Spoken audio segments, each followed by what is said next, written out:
Hello बच्चों। हम लोग पढ़ रहे थे बायोटेक्नोलॉजी प्रिंसिपल्स एंड प्रोसेसेस। और हम लोग ने पढ़ना क्या स्टार्ट किया था एक्चुअली। हम लोग ये पढ़ रहे थे कि रिकॉम्बिनेंट डीएनए टेक्नोलॉजी में कौन कौन से प्रोसेस इन्वॉल्व होते हैं। और उसमें मैंने कुछ प्रोसेसेस आपको पहले पढ़ा दिए थे। अगर मैं एक बेसिक की बात करूं तो सबसे पहले मैं प्रोसेस में एक दो चीज़ें वापस से फटाफट रिवाइज कर लेता हूं, और उसके बाद फिर मैं आज का एक बहुत इंपॉर्टेंट लेक्चर स्टार्ट करता हूं। सबसे पहले मेरा क्या था, मेरा फर्स्ट स्टेप जो था that is isolation isolation of DNA from from donor cell, from donor cell. ठीक है, इतनी बात समझ में आ गई थी क्या? ठीक है, तो ये हम लोग ने देख लिया था कि किस तरीके से हम लोग ने डोनर सेल से डीएनए को आइसोलेट किया था। उसके बाद जो मेरा मेन मकसद था कि आइसोलेट करने के बाद मैंने रेस्ट्रिक्शन एंजाइम्स की हेल्प से मैंने वेक्टर को कट किया था, और इस डीएनए को कट करके फिर मैंने क्या तैयार किए थे, फ्रेगमेंट्स तैयार किए थे। और उसके बाद फिर मुझे सेकेंड जो मैंने स्टार्ट किया था that is formation of recombinant DNA या creation of recombinant DNA, formation of recombinant DNA। इतनी बात समझ में आ गई क्या? ठीक है, तो ये सेकंड स्टेप था। ठीक है, मैं कुछ स्टेप्स को बीच में खा जा रहा हूं, जो मेन मेन स्टेप्स है उसी उसी को मैं आपको वापस से रिवाइज करने की कोशिश कर रहा हूं। ठीक है बच्चों, ठीक। अब हम जो थर्ड पॉइंट की बात करेंगे, उसके बाद फिर मैंने थर्ड एक बहुत इंपॉर्टेंट पॉइंट बताया था that is bacterial transformation. Bacterial transformation. और मुझे बैक्टीरियल ट्रांसफॉर्मेशन के बारे में बहुत अच्छी तरीके से पता है कि नहीं है बताओ? हाँ, क्योंकि मैंने कितनी बार इन चीजों को आपको पढ़ा दिया था। ठीक है, और जो लास्ट क्लास में जो मैंने बैक्टीरियल ट्रांसफॉर्मेशन का जो तरीका बताया था वो मैंने आपको केमिकल मेथड बताया था। ठीक है, मैंने क्या बताया था? केमिकल मेथड, यानी कि कैल्शियम कार्बोनेट वाला method, calcium carbonate method for bacterial transformation. ठीक है, और यहीं पर मैंने आपको एक चीज, एक वर्ड से रूबरू करवाया था, और उस वर्ड का नाम था कॉम्पिटेंस। That is competence. अब कॉम्पिटेंस क्या होता है, इस चीज को भी मैंने बहुत अच्छी तरीके से आपको बताया था। बताइए बेटा, अगर कोई भी बैक्टीरिया सराउंडिंग से अगर डीएनए को नेचुरल तरीके से अगर वो उसको ले लेता है, तो इस चीज को मैंने क्या बोला था? Natural competence. और अगर इस चीज को, इस प्रोसेस को अगर मुझे किसी बैक्टीरिया में अगर फोर्सफुली करवाना पड़े, यानी कि इंड्यूस करना पड़े, तो इस चीज को मैंने क्या बोला था? Induce competence. ठीक है, तो लास्ट क्लास में मैंने यही सेम चीज तो दो बताई थी ना बेटा। ठीक है, तो मैंने कॉम्पिटेंस को दो तरीके से आपको बताया था। एक मैंने आपको बताया था कि कुछ बैक्टीरियाज में, अच्छा, ये बैक्टीरिया कौन कौन से हो सकते हैं? ग्राम पॉजिटिव भी हो सकते हैं और ग्राम निगेटिव भी हो सकते हैं। बहुत सारे बैक्टीरियाज में नेचुरल कॉम्पिटेंस मिलता है, और बहुत सारे बैक्टीरिया में हमें कॉम्पिटेंस को इंड्यूस कराना पड़ता है। ठीक, चलिए, तो एक तो हमने क्या बोला? नेचुरल। और एक को हमने क्या बोला? Induce, induce competence. इतनी बात समझ में आ गई थी क्या? चलिए, अब जो मैंने इंड्यूस देखा था, इंड्यूस जो मैंने देखा था बेटा, इसमें मैंने क्या क्या प्रोसेस को इन्वॉल्व किया था, अगर आपको याद आ रहा होगा, अगर याद आ रहा होगा, तो हम अगर इसका करेक्ट करेक्ट सीक्वेंस देखेंगे, तो करेक्ट सीक्वेंस क्या था? सबसे पहले treatment, treatment of host cells with with calcium carbonate, यानी कि डाइवेलेंट कटायन। पहला पॉइंट तो मेरा यही था। ठीक, चलिए, दूसरा पॉइंट था incubation of host cell with recombinant DNA on ice. ठीक है, तो सेकंड पॉइंट भी लिख लेते हैं। चलिए, incubation of incubation of host cells, host cells with with recombinant DNA, with recombinant DNA on ice. ठीक, ये वाला पॉइंट भी क्लियर हो गया। अब हमने थर्ड पॉइंट देखा था, बताइए थर्ड पॉइंट क्या था? बिल्कुल याद होगा, हमने हीट शॉक दिया था। बिल्कुल, हीट शॉक। और ये टेम्परेचर अगर आप याद रख पाए बेटा तो बहुत अच्छी बात होगी, दैट इज 42 डिग्री सेल्सियस। ठीक है, और हीट शॉक देने के बाद वापस से हमने उसको आइस पर उसको प्लेस कर दिया था। ठीक है, तो ये वो 4 स्टेप मुझे लगता है कि आपको लास्ट क्लास में भी समझ में आ गया होगा, और मैंने यहां वापस से बता दिया। ठीक, अब मेरा मकसद क्या था? मेरा मकसद ये था, है ना, मकसद बहुत इंपॉर्टेंट है बेटा। ठीक है, तो मेरा मकसद ये था कि ये रिकॉम्बिनेंट डीएनए को मैं कहां पर पहुंचा दूं? इस बैक्टीरिया के अंदर पहुंचा दूं, और ये बैक्टीरिया क्या हो जाएगा? ट्रांसफॉर्म। ठीक है, अब मुझे ये बात बहुत अच्छी तरीके से पता है कि ये बैक्टीरिया में और may not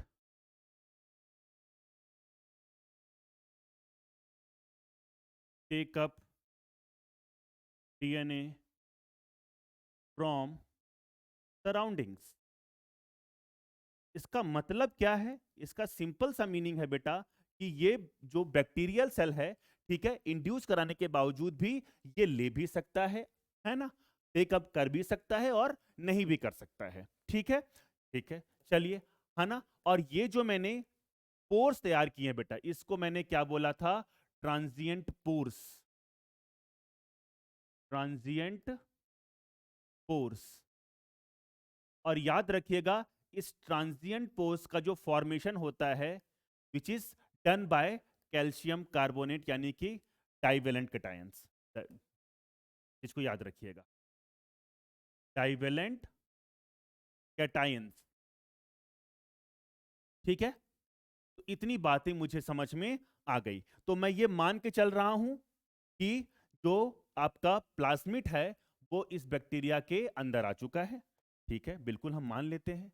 ठीक है, लेकिन हमें बैक ऑफ द माइंड ये भी पता है कि ये जो रिकॉम्बिनेंट डीएनए ये इसके अंदर आ भी सकता है और नहीं भी आ सकता है। ठीक है, तो इस चीज को भी बेटा आप ध्यान रखेंगे। तो ये मैंने क्या बना दिया आपका? Recombinant DNA.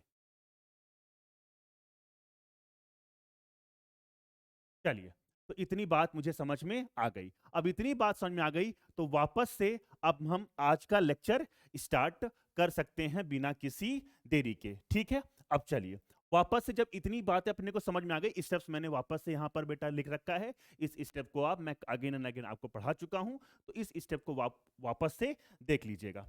ठीक है, अब आप वापस आइए। अब मेरा आज का मकसद क्या है? Selection of recombinant transformant.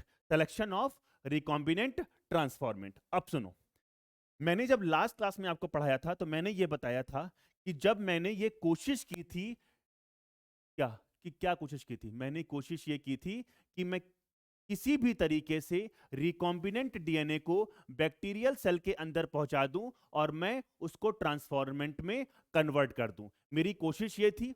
ठीक है, चलिए, तो अब जब मैंने कोशिश कर ली तो मैंने ये देखा कि इसमें कौन कौन से बैक्टीरिया प्रेजेंट हो सकते हैं। ठीक है, और उसके बाद फिर मैं सिलेक्शन और स्क्रीनिंग की प्रोसेस स्टार्ट कर दूंगा। आइए देखते हैं। तो यहां पर जो 2 बैक्टीरिया दिख रहे हैं बेटा आपको, ठीक है, सबसे पहले मुझे देखना है ट्रांसफॉर्मेंट्स और नॉन ट्रांसफॉर्मेंट। मतलब कहने का मतलब क्या है कि कुछ बैक्टीरिया डीएनए को ले लेंगे, इनगल्फ कर लेंगे, तो इस चीज को हम क्या बोलेंगे? जो बैक्टीरिया जिसके अंदर रिकॉम्बिनेंट डीएनए या वेक्टर चला गया तो उसको हम क्या बोलेंगे? ट्रांसफॉर्मेंट। और जिसके अंदर नहीं गया उसको हम क्या बोलेंगे? Non transformant. ठीक है, तो यहां देखो, ये वाले बैक्टीरिया क्या है? ट्रांसफॉर्मेंट्स, और ये वाला क्या है आपका? Non transformant. आइए,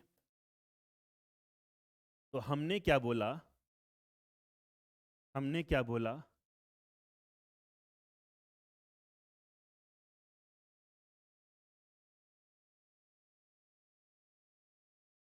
ठीक, ये आपके क्या हैं? ट्रांसफॉर्मेंट। ट्रांसफॉर्मेंट्स।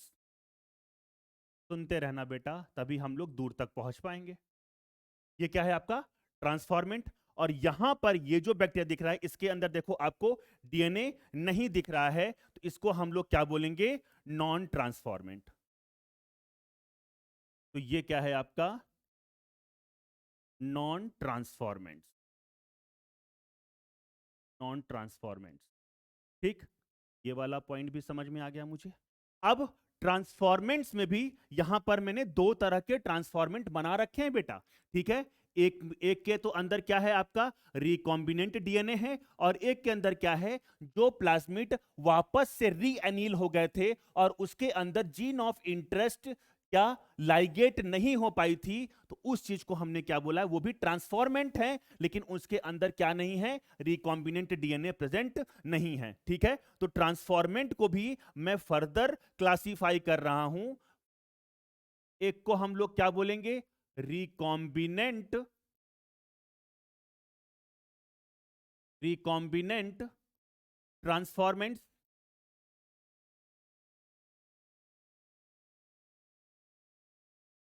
ठीक है। और एक को मैं क्या बोलूंगा, non recombinant non recombinant transformants,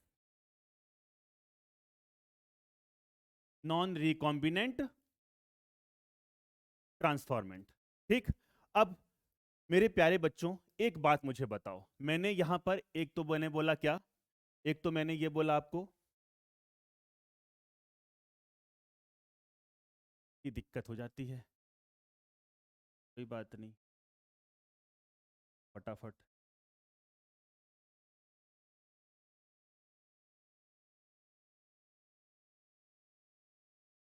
ठीक, अब हमें, मैंने क्या बोला कि यहां पर हमें रिकॉम्बिनेंट ट्रांसफॉर्मेंट मिले और नॉन रिकॉम्बिनेंट ट्रांसफॉर्मेंट्स मिले, ठीक है। अब मुझे आप ये बताओ कि मैं किस वाले बैक्टीरिया को कल्चर करना चाहूंगा, मुझे बताओ, जिससे मुझे मेरा प्रोडक्ट मिल सके, जिससे मैं उसके अंदर अपने जीन ऑफ इंटरेस्ट अगर उसमें लाइगेट हो चुकी है तो मैं उससे अपना प्रोडक्ट हासिल कर पाऊं। तो मुझे बताइए कि मेरा प्रोडक्ट किससे मिलेगा, नॉन रिकॉम्बिनेंट से मिलेगा कि रिकॉम्बिनेंट से मिलेगा? जाहिर सी बात है कि वो रिकॉम्बिनेंट से मिलेगा, तो आगे मैं इसी बैक्टीरिया को कल्चर करना चाहूंगा। सिंपल सी बात है, इसी बैक्टीरिया को मैं कल्चर करना चाहूंगा जिसके अंदर मेरी जीन ऑफ इंटरेस्ट क्या हो रखी है, लाइगेट हो रखी है। इतनी बात समझ में आ गई क्या?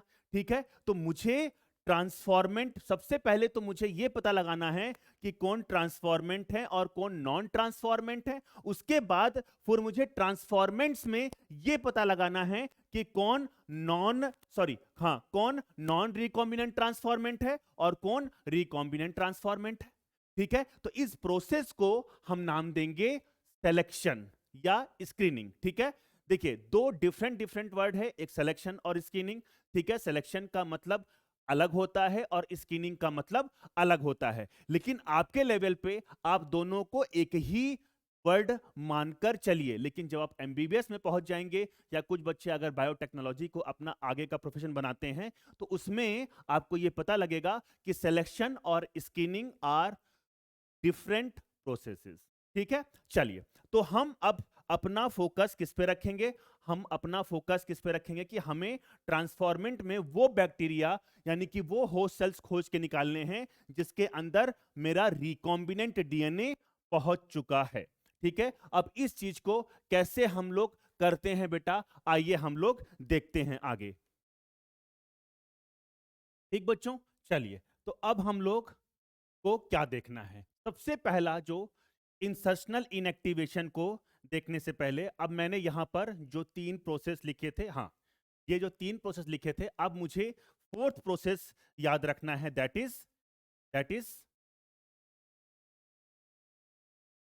सिलेक्शन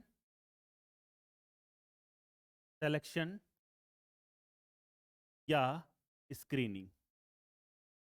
लेकिन मुझे पता है, मैंने भले स्लैश करके लिखा है बेटा, लेकिन मुझे पता है कि सिलेक्शन और स्क्रीनिंग दोनों डिफरेंट प्रोसेस हैं, लेकिन आपके लेवल पे हमें ये मान के चलना है कि दोनों सेम हैं। ठीक है, चलिए, अब हमें पता लगाना है कि किस तरीके से हमें जो आपके रिकॉम्बिनेंट ट्रांसफॉर्मेंट हैं वो कौन कौन से बैक्टीरिया हैं। तो सबसे पहला मेथड क्या होता है, इंसर्शनल इनएक्टिवेशन। अब इंसर्शनल इनएक्टिवेशन को समझने से पहले, मैं आपको एक दो चीज यहां पर बताना चाहूंगा। जब मैंने आपको क्लोनिंग वेक्टर्स पढ़ाया था, जब मैंने आपको क्लोनिंग वेक्टर्स पढ़ाया था तो क्लोनिंग वेक्टर के अंदर, सुनते रहना बेटा बात ध्यान से, जब मैंने आपको क्लोनिंग वेक्टर्स पढ़ाया था तो क्लोनिंग वेक्टर में मैंने आपको सेलेक्टेबल मार्कर्स बताए थे। क्या बताए थे? Selectable marker. और सेलेक्टेबल मार्कर में अगर आपको याद आ रहा होगा तो मैंने वहां पर लिखा था क्या? एंटीबायोटिक रेसिस्टेंस जीन या एंटीबायोटिक रेसिस्टेंट जीन। ठीक है, एंटीबायोटिक रेसिस्टेंट रेसिस्टेंट जीन। इतनी बात समझ में आई क्या? इतनी बात समझ में आई क्या? बिल्कुल आनी चाहिए आपको। तो ये जो मैंने बोला है एंटीबायोटिक रेसिस्टेंट जीन, ठीक है। अब अगर जो मैंने आपको प्लाज्मिड बताया था PBr322, ठीक है, तो उसमें अगर आपको याद आ रहा होगा तो मैंने वहां पर टेट्रासाइक्लिन और एम्पिसिलिन दो एंटीबायोटिक थी जिसके खिलाफ रेसिस्टेंस वो प्लाज्मिड शो करेगा। ठीक, अब आइए देखते हैं। मैंने यहां पर प्लाज्मिड लिया, ठीक है, जिसके अंदर दो टाइप के एंटीबायोटिक की रेसिस्टेंट जीन अवेलेबल है। मैंने क्या बोला? यहां पर मैंने ऐसा प्लाज्मिड लिया है जिसमें दो different antibiotic resistant gene available हैं। ठीक है, चलिए, तो यहां पर ये जो मैंने व्हाइट कलर से बना रखा है that is a antibiotic resistant gene लिया एक, तो मैंने, सुनते रहना बेटा बात ध्यान से, तभी हम लोग दूर तक पहुंचेंगे। ठीक है, तो मैंने इस जीन को नाम दे दिया ए। ठीक है, इस जीन को मैंने नाम दे दिया ए। ठीक, चलिए, फिर मैंने दूसरा लिख रखा है बेटा that is B antibiotic resistant gene. ठीक है, तो एक तो ए एंटीबायोटिक है और एक आपकी बी एंटीबायोटिक है। ये दो डिफरेंट एंटीबायोटिक हैं। इसका मतलब क्या है कि अगर ये प्लाज्मिड अगर किसी बैक्टीरिया के अंदर होगा, ये प्लाज्मिड अगर किसी बैक्टीरिया के अंदर होगा तो उस बैक्टीरिया को अगर मैं ए एंटीबायोटिक दूंगा तो उसके खिलाफ उसके अंदर रेसिस्टेंट है, इसका मतलब वो मरेगा नहीं। दूसरा, अगर मैं वहीं पर अगर बी एंटीबायोटिक भी डाल दूं तब भी वो मरेगा नहीं। क्यों नहीं मरेगा? क्योंकि उसके खिलाफ उसके पास क्या है? B antibiotic resistant gene available है। मुझे लगता है दिस इज एब्सोल्युटली क्लियर कि मैं क्या बताने की कोशिश कर रहा हूं। Again I am telling you, मैंने क्या बोला? ये प्लाज्मिड जिस बैक्टीरिया के अंदर होगा वो बैक्टीरिया ए एंटीबायोटिक के खिलाफ और बी एंटीबायोटिक के खिलाफ रेसिस्टेंस शो करेगा। आ गई बात समझ में? बिल्कुल, अब आ गई होगी बात समझ में। अब आगे चलते हैं। ठीक है, अब मैंने यहां पर कट साइट लिख रखा है। कट साइट कहने का मतलब क्या है कि वो रिकॉग्निशन साइट जहां पर हम रेस्ट्रिक्शन एंजाइम से उसको कट कर सकें। ठीक है, ठीक, तो यहां पर जहां पर एंटीबायोटिक रेसिस्टेंस जीन थी वहीं पर रिकॉग्निशन सीक्वेंस था और यहीं पर कट साइट अवेलेबल था। अब जब मैं इसको कट करूंगा और कट करके मैं अपना जीन ऑफ इंटरेस्ट ये जो बी एंटीबायोटिक रेसिस्टेंट जीन है इसके अंदर मैंने क्या कर दिया? इंसर्ट कर दिया।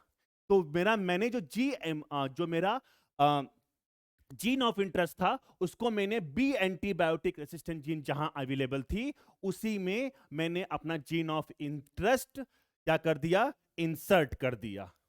ठीक, ये वाला पॉइंट अब आपको समझ में आ गया।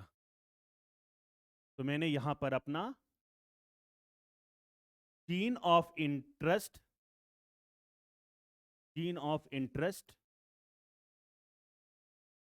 क्या किया? इंसर्ट कर दिया। अब मुझे ये बताना, बात बिल्कुल क्लियर है बेटा, बिल्कुल एक एक वर्ड को समझ के चलेंगे तो हमें एक एक चीज समझ में आ जाएगी, रटने का कुछ है ही नहीं है इसमें। ठीक, अब मुझे बताओ, ये जो आपकी बी एंटीबायोटिक रेसिस्टेंट जीन थी मैंने क्या बोला? ये जो आपकी बी एंटीबायोटिक रेसिस्टेंट जीन थी इसको मैंने छेड़छाड़ कर दिया। मैंने यहीं पर अपना जीन ऑफ इंटरेस्ट क्या कर दिया, लाइगेट कर दिया। तो मुझे बताइए कि अब क्या ये जीन एक्टिव रह जाएगी? बिल्कुल नहीं, क्योंकि आपने जीन को खराब कर दिया। आ गई बात समझ में? इतनी बात समझ में आई क्या? तो मैंने जीन ऑफ इंटरेस्ट को बी एंटीबायोटिक रेसिस्टेंस की जीन जहां अवेलेबल थी, वहां पर मैंने अपना जीन ऑफ इंटरेस्ट क्या कर दिया, लाइगेट कर दिया। तो ये जीन, तो मैं यहां पर लिख सकता हूं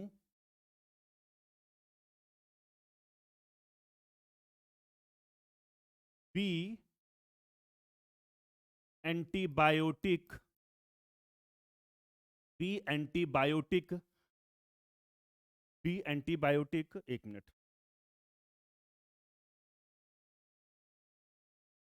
B antibiotic resistant, resistant gene become inactivated, inactivated. ठीक है, तो B antibiotic resistant gene become inactivated. और इनएक्टिवेट हुआ, क्यों इनएक्टिवेट हुआ? क्योंकि मैंने अपना जीन ऑफ इंटरेस्ट जहां पर बी एंटीबायोटिक रेसिस्टेंट की जीन अवेलेबल थी, वहां पर मैंने इसको इंसर्ट कर दिया। और इसीलिए इसको हम लोग बोलते हैं insertional inactivation. Am I absolutely clear कि मैं अब क्या बताने की कोशिश कर रहा हूं? इसी को आप क्या बोलते हैं? Insertional inactivation, inactivation. इसी को मैंने क्या बोला बच्चों? Insertional inactivation. मुझे बताओ ये वाला पॉइंट समझ में आया कि नहीं आया? मुझे बताओ ये वाला पॉइंट समझ में आया कि नहीं आया?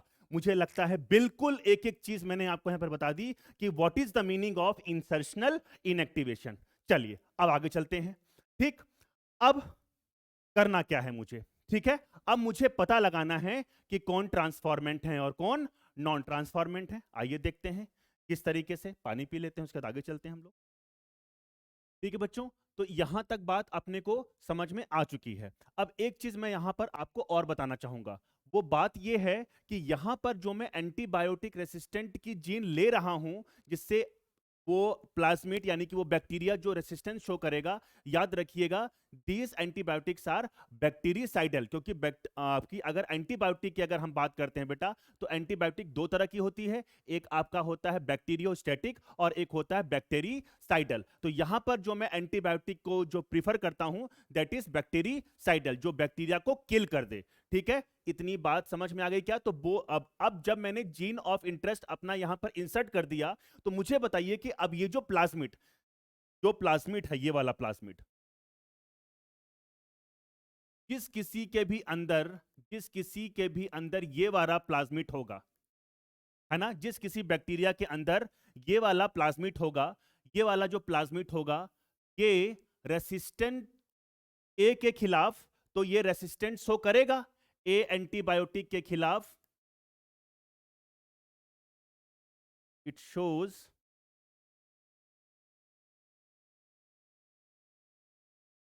it shows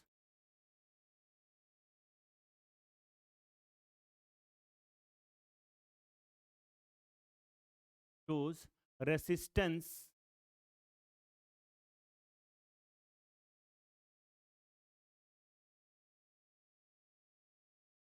resistance against a antibiotic, a antibiotic, but but ये बी एंटीबायोटिक के खिलाफ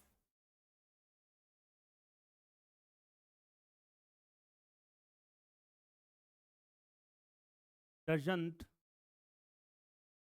show resistance, resistance against against B antibiotic, B antibiotic. आ गई बात समझ में? इसका सिंपल सा मीनिंग मैंने क्या बताया आपको कि ये प्लाज्मिड जिस किसी के बैक्टीरिया के अंदर होगा, वो ए एंटीबायोटिक के खिलाफ तो रेजिस्टेंस शो करेगा, लेकिन बी एंटीबायोटिक के खिलाफ रेजिस्टेंस शो नहीं करेगा। अब आइए देखते हैं आगे। ठीक। तो अब मैंने यहां पर जो पहले लिया था बेटा कि यहां पर मेरे पास जो बैक्टीरियाज थे, ठीक है, उसमें से कुछ ट्रांसफॉर्मेंट हैं, कुछ नॉन ट्रांसफॉर्मेंट हैं, और कुछ रिकॉम्बिनेंट ट्रांसफॉर्मेंट हैं, और कुछ नॉन रिकॉम्बिनेंट ट्रांसफॉर्मेंट हैं। तो मुझे पता लगाना क्या है, तो मैंने क्या किया, अब इन सारे बैक्टीरियाज को मैंने एक कल्चर वाले प्लेट पर क्या कर दिया, उसको ट्रांसफर कर दिया। मैंने क्या किया, इन बैक्टीरियाज को मैंने कल्चर प्लेट पर ट्रांसफर कर दिया। तो मेरे पास, अब सुनना बात ध्यान से, मेरे पास ये है कल्चर प्लेट, कल्चर प्लेट, ठीक, ठीक है। तो यहां पर मैंने बैक्टीरियल कॉलोनीज को ट्रांसफर कर दिया, यहां पर मैंने बैक्टीरियल कॉलोनीज को ट्रांसफर कर दिया। आइए देखते हैं। तो मैंने यहां पर क्या किया, बैक्टीरियल कॉलोनीज को ट्रांसफर किया।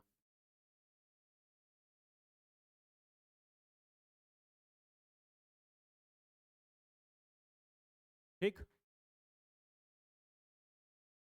अलग अलग बैक्टीरियल कॉलोनीज मैंने यहां पर बनाई।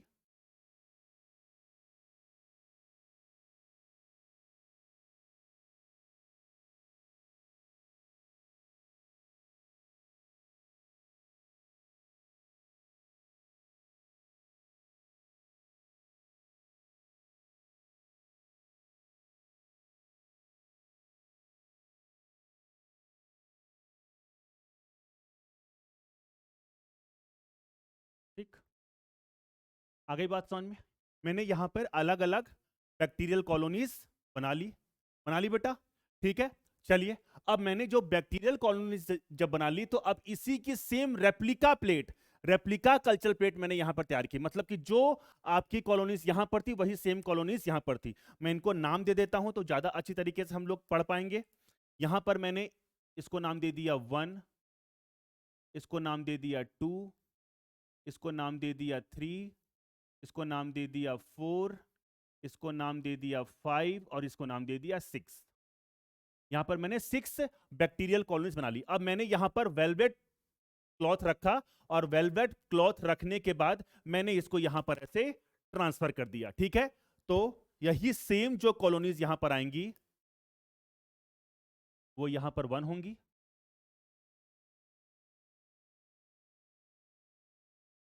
यहां पर 2 होंगी, यहां पर 3 होंगी, यहां पर 4 हो जाएंगी, यहां पर 5, और यहां पर 6। और याद रखिएगा, ये आपकी रेप्लिका प्लेट है। ये मेन कल्चर प्लेट की ये क्या है बेटा, आपकी रेप्लिका प्लेट है, रेप्लिका प्लेट है। अब आइए हम पता लगाते हैं कि किस तरीके से हम लोग रिकॉम्बिनेंट ट्रांसफॉर्मेंट का पता लगाते हैं। अब मुझे बताइए कि इस कल्चर प्लेट में, ये जो मेन कल्चर प्लेट है, इस कल्चर प्लेट में जब मैंने क्या किया, इस कल्चर प्लेट में, तो किस कलर से लें, इसको लेते हैं हम लोग व्हाइट कलर से लेते हैं, हाँ, ठीक। अब इस कल्चर प्लेट में मैंने ए एंटीबायोटिक को ऐड किया, इस कल्चर प्लेट में मैंने ए एंटीबायोटिक को ऐड किया, और ए एंटीबायोटिक को ऐड करने के कारण, ए एंटीबायोटिक को ऐड करने के कारण, ध्यान से सुनना बेटा, तभी हम लोग दूर तक पहुंच पाएंगे। तो जब मैंने ए एंटीबायोटिक को इसमें ऐड किया, तो मान लीजिए कि 4 और 6 और 2, 4, 2, 4, 6 जो थे, ये क्या हो गए, मर गए, ये मर गए, किल हो गए ये, ठीक। तो मुझे बताइए कि जब मैंने ए एंटीबायोटिक को इसमें इंट्रोड्यूस किया, और ये 2, 4, 6 क्या हो गए, किल हो गए, तो मुझे बताइए, किल हो गए इसका मतलब ये ट्रांसफॉर्मेंट होंगे, नॉन ट्रांसफॉर्मेंट होंगे, और ट्रांसफॉर्मेंट में भी मुझे बताइए कि रिकॉम्बिनेंट होंगे कि नॉन रिकॉम्बिनेंट होंगे। अगर आपको याद आ रहा होगा तो मैंने जब यहां पर ए एंटीबायोटिक को ऐड किया है तो यहां पे 246 क्या हो गए, मर गए। इसका मतलब क्या है कि इसके अंदर ये जो बैक्टीरिया हैं इसके अंदर ना ए एंटीबायोटिक के खिलाफ रेजिस्टेंस है और ना ही बी एंटीबायोटिक के खिलाफ है, क्योंकि वो ट्रांसफॉर्मेंट हुए ही नहीं है। अगर ट्रांसफॉर्म हुए हुए थे तो ये 246 बच जाते, क्योंकि हमने ए एंटीबायोटिक रेजिस्टेंस की जीन को नहीं छेड़ा था, हमने बी एंटीबायोटिक रेजिस्टेंस जीन को छेड़ा था। आ गई बात समझ में? इसका मतलब क्या है, 246। अब हम इसका कंक्लूजन भी लिखते जाएंगे तभी हम लोग दूर तक पहुंचेंगे। तो यहां पर मैंने जो बैक्टीरियल कॉलोनीज बनाई हैं 2, 4 and 6, they are non transformant, they are non transformant. बिल्कुल सत्य वचन, बिल्कुल सत्य वचन। ठीक है, चलिए अब इसके बाद अब मैंने क्या ऐड करना है, अब मैंने ऐड करना है बी एंटीबायोटिक। अब मैंने ऐड करना है क्या, बी एंटीबायोटिक। जैसे ही मैंने बी एंटीबायोटिक ऐड किया, जैसे ही मैंने बी एंटीबायोटिक ऐड किया, ये फिफ्थ कॉलोनीज जो थी बैक्टीरिया की ये किल हो गई, फिफ्थ किल हो गई और 1 और 3 क्या हो गए, बच गए। ठीक है, इसका मतलब क्या है कि ये जो फिफ्थ वाली जो कॉलोनी जो कॉलोनी थी बैक्टीरिया की, इसके अंदर ए एंटीबायोटिक के खिलाफ रेसिस्टेंस है लेकिन बी एंटीबायोटिक के खिलाफ रेसिस्टेंस नहीं है। तो यही वाली जो कॉलोनी है यही क्या है, आपकी main colony, that is recombinant transformant. ठीक है, तो यहां पर मैंने ध्यान दो, इसीलिए तो मैंने रेप्लिका प्लेट बनवा रखी थी बेटा। ये है आपकी 1, ये 2, ये 3, ये 4, ये 5 और ये 6। ठीक है, तो यहां पर अब मैं कल्चर किसको करूंगा, बताओ बताओ, मैं कल्चर किसको करूंगा? अरे सिंपल सी बात है ना बेटा, अब मैं कल्चर करूंगा कौन से, इस फिफ्थ कॉलोनीज वाले को। तो यही है मेरी डिजायर्ड, और ये जो बैक्टीरियल कॉलोनीज है बेटा ये हैं रिकॉम्बिनेंट, रिकॉम्बिनेंट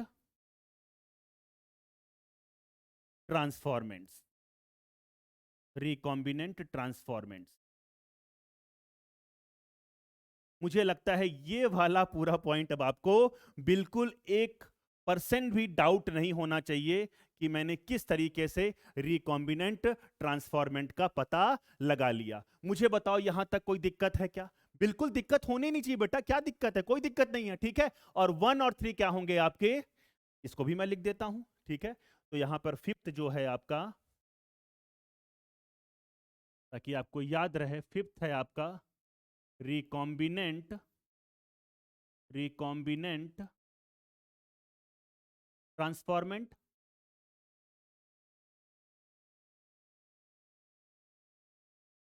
ठीक है, और 1 and 3, 1 and 3 are non recombinant transformant. आ गई बात समझ में? आ गई बात समझ में? अगर इतनी बात समझ में आ गई तो यहां पर होता है आपका इंसर्शनल इनएक्टिवेशन खत्म। अब इससे कैसे भी क्वेश्चन बन जाए आपको बिल्कुल क्रिस्टल क्लियर दिमाग में होना चाहिए। ठीक है, एक चीज और याद रखिएगा, एक चीज और याद रखिएगा कि यहां पर जो मैंने एंटीबायोटिक ली है, एंटीबायोटिक, दे आर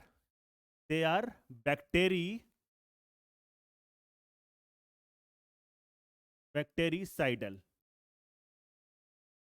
बैक्टीरिसाइडल। मैं इस पे फोर्स इसलिए कर रहा हूं बेटा क्योंकि याद रखिएगा एक चीज, याद रखिएगा एक चीज कि अगर हम लोग किसी बैक्टीरिया को सेलेक्ट करने के लिए किसी को किल कर रहे हैं तो इस प्रोसेस को हम लोग बोलते हैं सिलेक्शन। और अगर हम लोग बैक्टीरिया को, अपनी डिजायर्ड बैक्टीरिया को आइसोलेट करने के लिए हम दूसरे बैक्टीरियल कॉलोनीज को किल नहीं करते हैं तो इस चीज को हम लोग बोलते हैं स्क्रीनिंग। जैसा कि मैंने आपको बिगनिंग ऑफ द लेक्चर्स में बताया था कि सिलेक्शन और screening both are different processes, both are different processes, इसलिए याद रखिएगा सिलेक्शन का मीनिंग मैंने क्या बताया। अगर मुझे अपने डिजायर्ड बैक्टीरियल कॉलोनीज को प्राप्त करने के लिए मुझे अदर बैक्टीरियल कॉलोनीज को किल कर रहा हूं तो दैट इज सिलेक्शन, और अगर मैं किल नहीं कर रहा हूं तो दैट इज स्क्रीनिंग। ठीक, चलिए तो अब आते हैं हम लोग अपने सेकेंड पॉइंट पे, that is white blue screening. और ये बिल्कुल इजी है बेटा, बिल्कुल इजी है। ठीक है, चलिए अब यहां पर मैंने एक प्लाज्मिड पहले से ले रखा है, ठीक है, और इस प्लाज्मिड में यहां पर, अब यहां पे सिलेक्टेबल मार्कर में आइए बेटा, सिलेक्टेबल मार्कर में मैंने एंटीबायोटिक रेसिस्टेंट जीन ली थी, और दूसरा मैंने क्या लिया था, बीटा गैलेक्टोसाइडेज जीन। ठीक है, मतलब बीटा गैलेक्टोसाइडेज एंजाइम को कोड करने वाली जीन। तो यहां पर मैंने एक प्लाज्मिड लिया जिसने बीटा गैलेक्टोसाइडेज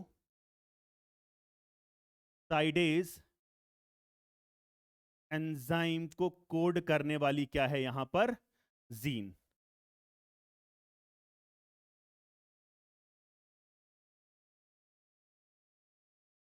ठीक, आ गई बात समझ में। तो यहां पर ये हमने जीन का नाम दे दिया, हमने जीन का नाम दे दिया, हमने नहीं, साइंटिस्ट ने दे रखा है बेटा। ठीक है, आइए अब देखते हैं हम लोग, तभी हम लोग दूर तक पहुंचेंगे। ये है आपकी फ्लैगजेट। ठीक है, चलिए अब हमने क्या किया, इसी यहीं पर मेरा रिकॉग्निशन सीक्वेंस था। अब मैंने क्या किया, यहां पे कट करके यहां पर मैंने अपना जीन ऑफ इंटरेस्ट क्या किया, मैंने यहां पर जीन ऑफ इंटरेस्ट अपना लाइगेट कर दिया। ये मेरा है gene of interest, gene of interest. अब याद रखना, अब इधर आओ, ये जो बीटा गैलेक्टोसाइडेज एंजाइम होता है, ये लैक्टोज मेटाबॉलिज्म में, ये बेटा आपका लैक्टोज मेटाबॉलिज्म में पार्टिसिपेट करता है, लैक्टोज मेटाबॉलिज्म में पार्टिसिपेट करता है। ठीक, लैक्टोज मेटाबॉलिज्म, और लैक्टोज का एक एनालॉग होता है, लैक्टोज का एक एनालॉग होता है, लैक्टोज का एक एनालॉग होता है, दैट इज एक्स गैल, एक्स गैल। ठीक, लैक्टोज का एक एनालॉग होता है दैट इज एक्स गैल। ठीक है, अब अगर हम लोग यहां पर जिस बैक्टीरिया के अंदर, सुनना बात ध्यान से, जिस बैक्टीरिया के अंदर ये वाला प्लाज्मिड होगा, अभी मैंने ये वाले प्लाज्मिड की बात नहीं की है, अभी मैंने इस वाले प्लाज्मिड की बात की है, अगर जिस बैक्टीरिया के अंदर ये वाला प्लाज्मिड होगा, अगर मैं उसके ऊपर एक्स गैल डालूंगा तो क्या करेगा, क्योंकि इसके अंदर बीटा, क्योंकि ये जीन एक्टिव होगी, और जीन एक्टिव होगी तो वो एंजाइम को प्रोड्यूस करेगी, that is beta galactosidase enzyme. ठीक है, और वो एक्स गैल को कन्वर्ट कर देगा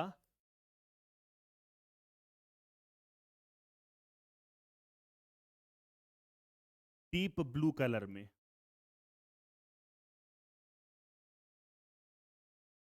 क्योंकि याद रखना, अगर हम बात करते हैं एक्स गैल तो दैट इज वाइट, और ये रिएक्शन क्या है आपकी, क्रोमोजेनिक रिएक्शन है। ठीक है, क्रोमोजेनिक रिएक्शन वो रिएक्शन होती है बेटा जिसमें आपका कलर चेंज होता है, जिसमें आपका कलर चेंज होता है। ठीक है, तो मैंने क्या बोला कि ये जो आपका लैक्टोज मेटाबॉलिज्म कौन कराता है, मतलब लैक्टोज क्या होता है इसका, आपका आपको लैक्टोज मेटाबॉलिज्म में पार्टिसिपेट करता है बीटा गैलेक्टोसाइडेज एंजाइम। ठीक है, तो मैंने इसका एनालॉग दिया एक्स गैल, जो कि व्हाइट कलर होता है। अच्छा, सॉरी मैंने यहां पर उसका नाम ही नहीं लिखा, दैट इज इंडोल। इंडोल में इसको, एक्स गैल को इंडोल में कन्वर्ट कर देगा, इंडोल में कन्वर्ट कर देगा। ठीक है, और इसका कलर कैसा होता है, डीप ब्लू, इसका कलर कैसा होता है, deep blue.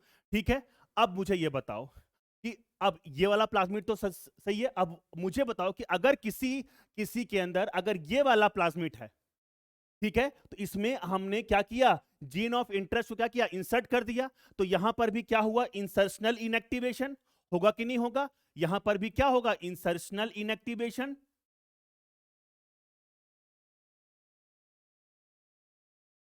Insertional inactivation,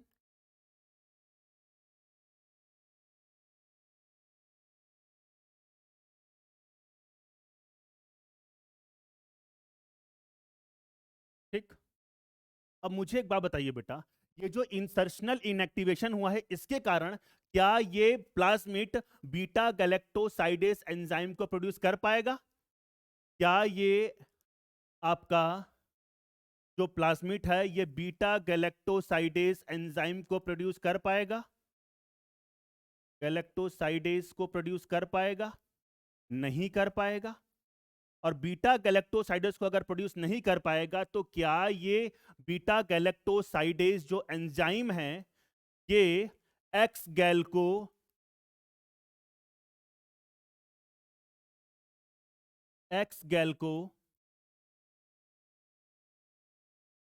indole में कन्वर्ट कर पाएगा?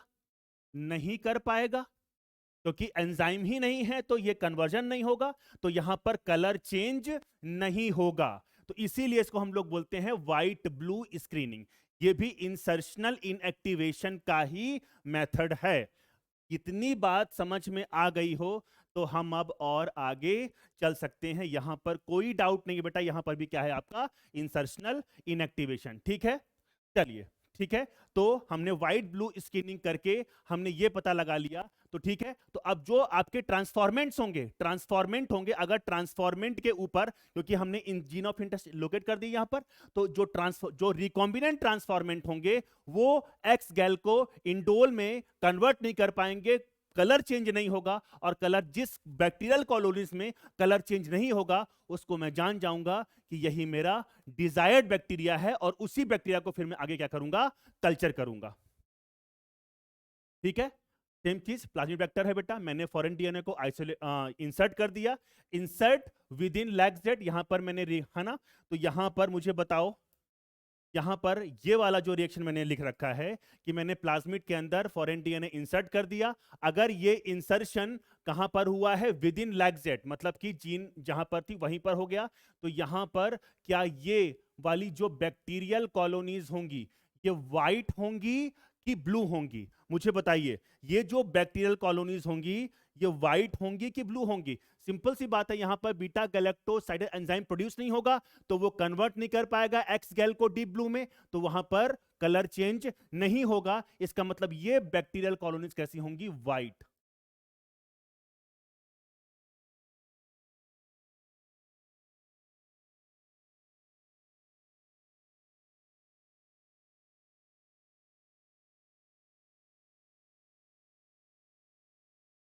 ठीक है।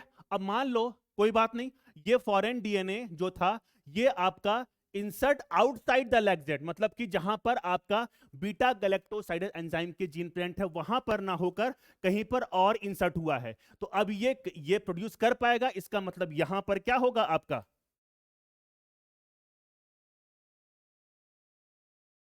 ये आपका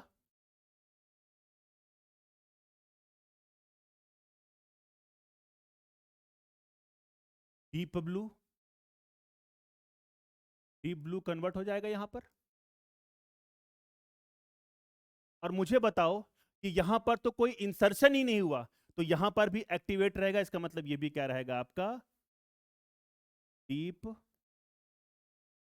तो इस तरीके से हम लोग बेटा पता लगा सकते हैं। तो ये वाला जो मेथड है, ये वाला जो मेथड है इंसर्ट विद इन लैक्जेड, यहां पर इसी चीज को मैं प्रीफर करता हूं, क्योंकि मेरा जीन ऑफ इंटरेस्ट मुझे वहां पर लोकेट करना है। मुझे मेरा जीन ऑफ इंटरेस्ट वहां पर लोकेट करना है जहां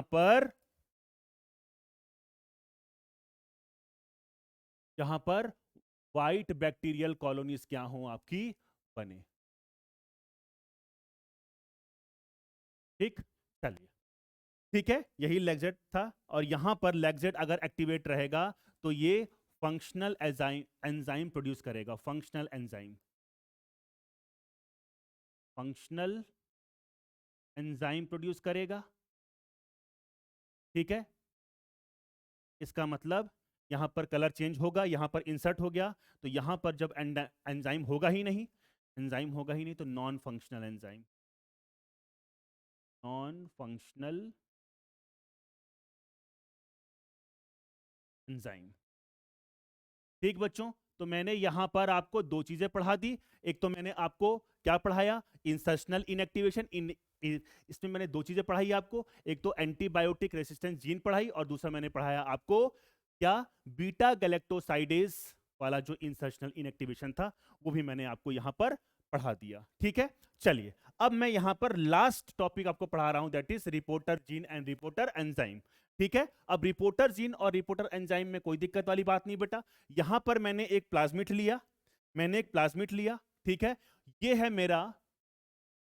मेरा जीन ऑफ इंटरेस्ट, ये है मेरा जीन ऑफ इंटरेस्ट। ठीक है, जब मैं हम क्यों ना ऐसा करें, कि जो मेरा जीन ऑफ इंटरेस्ट है उसके साथ साथ मैं एक जीन और ऐड कर दूं, ठीक है, सुनना, इस जीन को हम लोग क्या बोलते हैं, रिपोर्टर जीन, रिपोर्टर जीन। ठीक है, रिपोर्टर जीन। ठीक है, सबसे पहले मैंने जीन ऑफ इंटरेस्ट के साथ क्या जोड़ दिया, मैंने जीन ऑफ इंटरेस्ट के साथ, मान लीजिए मेरा जीन ऑफ इंटरेस्ट ये है, तो जीन ऑफ इंटरेस्ट के साथ साथ मैंने एक और जोड़ दिया डीएनए, जिसको मैंने बोला रिपोर्टर जीन, इसको मैंने क्या बोला, रिपोर्टर जीन। ठीक है, चलिए, तो अब मैंने क्या किया, जब मैंने जीन ऑफ इंटरेस्ट का रिपोर्टर जीन जोड़ दिया, तो रिपोर्टर जीन प्रोड्यूस करेगा रिपोर्टर एंजाइम।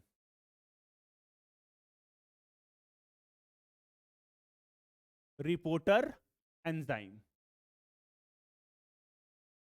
अब ये एंजाइम क्या करेगा, किसी सबस्ट्रेट को मान लीजिए कोई सबस्ट्रेट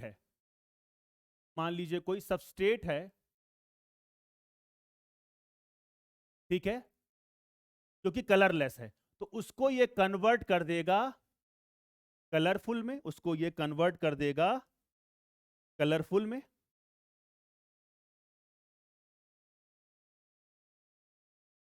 कलरफुल।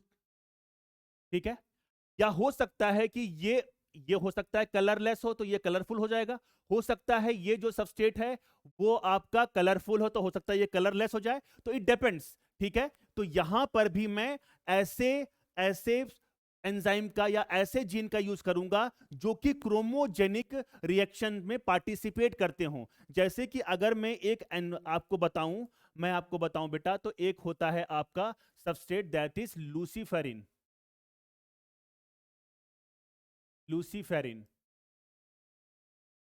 ठीक है, और ये लूसीफेरिन जो होता है, इसको ये रिपोर्टर एंजाइम जो यहां पर हम लोग यूज करते हैं, दैट इज ल्यूसीफरेज। ये आपके एनसीईआरटी में नहीं है, सिर्फ मैं आपको समझाने के लिए बता रहा हूं।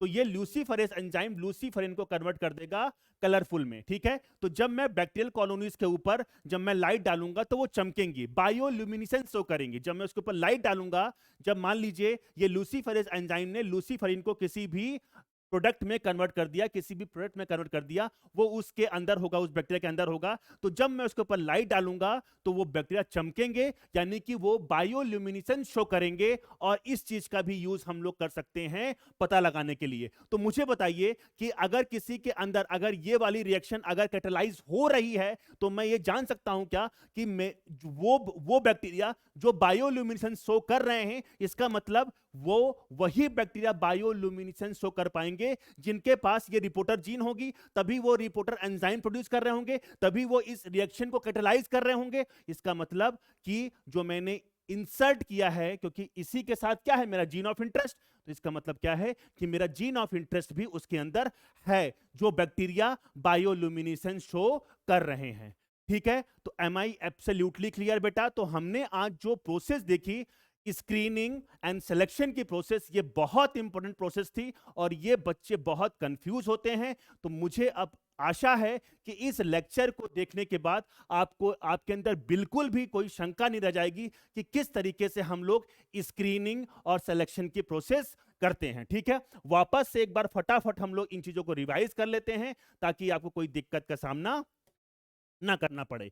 ठीक है, तो मैंने अब 4 प्रोसेस कर ली है, आइसोलेशन, फॉर्मेशन, बैक्टीरियल ट्रांसफॉर्मेशन, जो मैंने लास्ट क्लास में बताया था, और आज हमने क्या देखा, सिलेक्शन और स्किनिंग की प्रोसेस। ठीक है, सिलेक्शन और स्किनिंग की प्रोसेस में हम लोगों ने 3 चीज देखी। एक तो हमने क्या देखा था, सबसे पहला इंसर्शनल इनएक्टिवेशन, दूसरा हमने क्या देखा था, व्हाइट ब्लू स्कैनिंग, और थर्ड हमने देखा था reporter gene and reporter enzyme.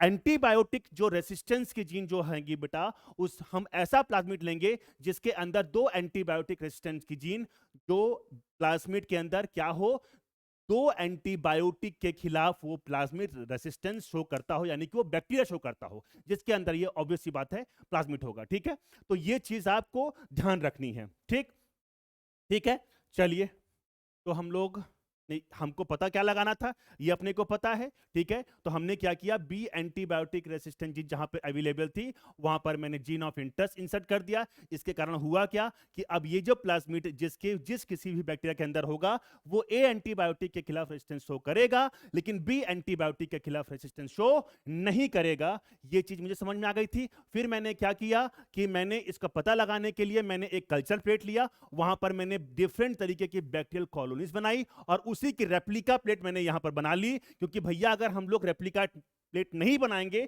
तो हम लोग अगर बैक्टीरिया को यहां पे मार देंगे, तो हम लोग कल्चर किसको करेंगे, और इसीलिए मैं यहां पर रेप्लिका प्लेट बनाकर तैयार कर लेता हूं। यह बात भी मुझे समझ में आ गई कि मैंने रेप्लिका प्लेट क्यों यूज किया था। चलिए, तो मैंने क्या किया, जब मैंने ए एंटीबायोटिक दिया इसके अंदर बेटा, तो क्या हो गया, 2, 4, 6 क्या हो गए थे, मर गए थे और किल हो गए थे। इसका मतलब क्या था कि ये नॉन ट्रांसफॉर्मेंट है। फिर मैंने क्या दिया था, बी एंटीबायोटिक, और जैसे ही मैंने बी एंटीबायोटिक दिया, फिफ्थ कॉलोनीज वाली वो डेड हो गए। इसका मतलब क्या था कि फिफ्थ कॉलोनीज के अंदर, मतलब वो ए एंटीबायोटिक के खिलाफ तो रेसिस्टेंस है, लेकिन बी एंटीबायोटिक के खिलाफ रेसिस्टेंस नहीं है।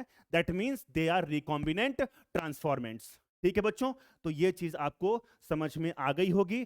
फिर हमने क्या बात किया था, फिर हमने बात किया था व्हाइट ब्लू स्किनिंग की बात किया था। व्हाइट ब्लू स्किनिंग में आपको यह समझ में आ गया था कि कुछ जीन होती है जिसको हमने लैक्जेट बोला, ये एक बीटा गैलेक्टोसाइडेज एंजाइम प्रोड्यूस करती है।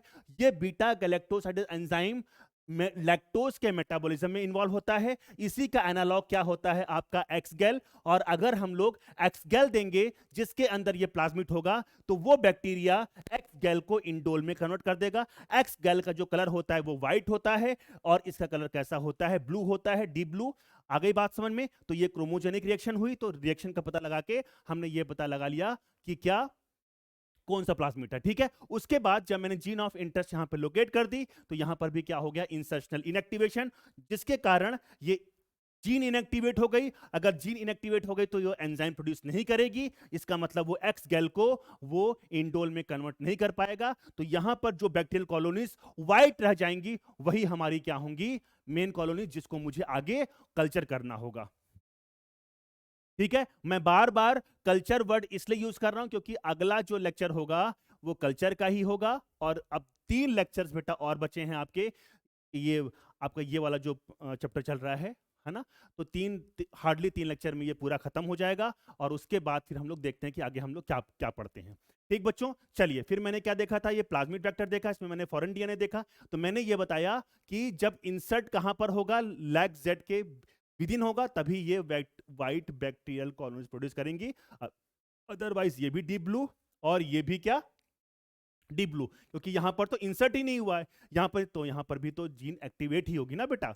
चलिए, और फिर मैंने लास्टली क्या देखा था, आपका रिपोर्टर जीन और रिपोर्टर एंजाइम। ठीक है, यहां पर जो कलरफुल जो प्रोडक्ट बना, अगर हमने इस प्रोडक्ट के ऊपर अगर लाइट डाली, अगर हमने इस प्रोडक्ट के ऊपर लाइट डाली, तो ये क्या शो करेगा, बायोल्यूमिनिसेंस।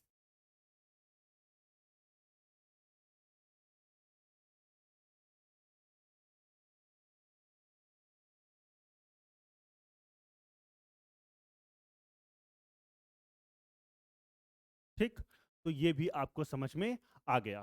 ठीक बच्चों, तो हम लोग अब अगले लेक्चर में मिलते हैं, जिसमें हम लोग पढ़ेंगे बायोसिंथेसिस। ठीक है। बायोरिएक्टर्स के बारे में बात करेंगे, क्या क्या बायोरिएक्टर्स होते हैं, किस टाइप के बायोरिएक्टर्स होते हैं, उन सबको मैं अगली क्लास में डिस्कस करके ख़त्म कर दूंगा। ठीक है बच्चों, तो हम लोग अब चैप्टर के अंत में पहुंच चुके हैं। होपफुली आपको चैप्टर में मज़ा आ रहा होगा, चीज़ों को समझ में आ रहा होगा आपको बेटा। तो मेरा आपसे यही अनुरोध है कि आप ज़्यादा से ज़्यादा इन लेक्चर्स को शेयर कीजिए, लाइक कमेंट कीजिए, और अगर मन हो तो सब्सक्राइब भी कीजिए। ठीक बच्चों, तब तक मैं आशा करता हूँ आप अपनी अच्छे से पढ़ाई करते रहिए। कोई भी डाउट आए तो मुझे आप कॉल कर सकते हैं, मैसेज कर सकते हैं, या आप कमेंट सेक्शन में मुझसे पूछ सकते हैं।